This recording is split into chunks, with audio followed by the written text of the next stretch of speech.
പ്രചാരണ രംഗത്ത് വ്യത്യസ്തനാവുകയാണ് കോട്ടയം എലിക്കുളം പഞ്ചായത്തിലെ UDF സ്ഥാനാർത്ഥി മാത്യൂസ് പെരുമനങ്ങാട്.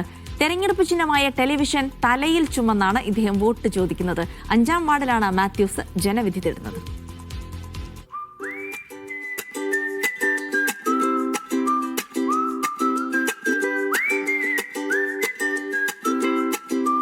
ചിഹ്നം വോട്ടർമാരുടെ മനസ്സിൽ പതിപ്പിക്കുകയാണ് തെരഞ്ഞെടുപ്പിൽ സ്ഥാനാർത്ഥിയുടെ പ്രധാന പ്രചാരണ പരിപാടി.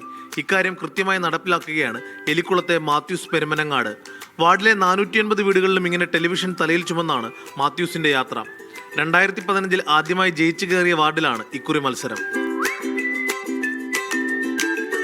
ഇപ്പോൾ കഴിഞ്ഞ വർഷങ്ങളിൽ എല്ലാ വർഷവും ഞാൻ നിൽക്കുന്ന ചിഹ്നവുമായിട്ട് എല്ലാ വീട്ടിലും വോട്ട് ചോദിക്കുന്ന ഒരു പതിവ് എനിക്കുണ്ട്. ഞാനിപ്പോൾ ഈ TV തലയിൽ ചുമന്ന് നിൽക്കുന്നതിൻ്റെ ഒരു 100 മീറ്റർ മാറി ഒരു ഫ്ലൈവുഡ് ബാറ്ററിയും അതുപോലെ ഇതിൻ്റെ മുകൾ വശത്തായിട്ട് അമോണിയം ബാറ്ററിയും വരുവാനുള്ള നീക്കങ്ങൾ നടന്നുകൊണ്ടിരിക്കുകയാണ്. ഞങ്ങളുടെ ചിഹ്നം പരിചയപ്പെടുത്തുകയും അതുപോലെ തന്നെ ഈ ഫാക്ടറികൾ വന്നാലുണ്ടാകുന്ന ദോഷവശങ്ങൾ ഈ നാട്ടുകാരെ മനസ്സിലാക്കുകയും ചെയ്യുകയാണ്. വ്യത്യസ്തമായ പ്രചാരണം കാരണം സോഷ്യൽ മീഡിയ ഇതിനോടകം മാത്യൂസിനെ ഏറ്റെടുത്തു.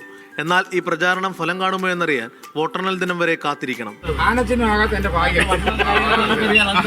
മീഡിയ 1 കോട്ടയം.